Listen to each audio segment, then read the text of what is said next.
அப்போது ராமர் ஒரு வார்த்தை சொன்னார், என்னோட அம்சம் இங்கே வரப்போகுதுன்னு. நீ தானே அது?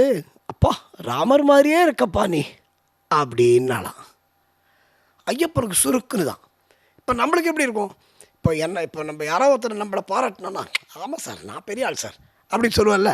ஐயப்பன் அதானே சொல்லிருக்கணும். ஐயப்பன் என்ன சொல்லிருக்கணும்? ஆமாம்மா நான் ராமர் தான் அப்படின்னு சொல்லிருக்கணும்ல. சொல்லலை. ஐயப்பனுக்கு இது ஷாக் ஆகிடுச்சு. ஏன்னா ஐயப்பன் எதுக்காக சபரிமலைக்கு வந்து உட்கார்ந்தாரு?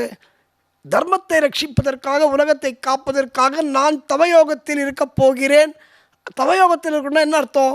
அத்தனையும் துறந்து இல்லையா, பேர் புகழ் பணம் செல்வம் எல்லாத்தையும் துறந்து நான் சாமியாராக வரப்போகிறேன்னு தான் ஐயப்பனோட பிளான்.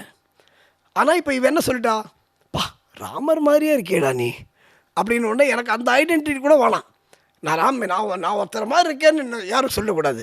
நான் இண்டிவிஜுவல் ஐயப்பன் தவமண்டலத்துக்கு வந்திருக்கேன்னு சொல்லிட்டு ஐயப்பன் என்ன பண்ணார், அவளுக்கு மோட்சத்தை கொடுத்துட்டு அவரோட வில்லும் அம்பும் இருக்குது பார்த்தீங்களா, அதை என்ன பண்ணார், நேராக வந்து சரங்குத்தியாலில் குத்திட்டார்.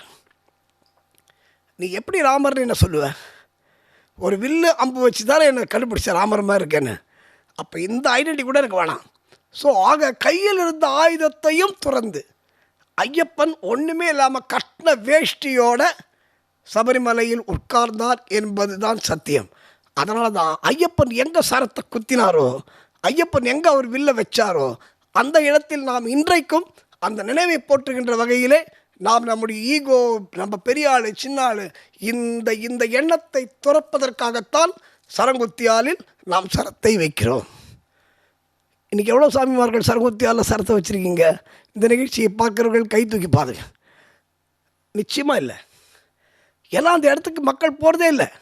சபரிபீடத்திலேருந்து நேராக போயிடலாம் சன்னிதானத்துக்கு.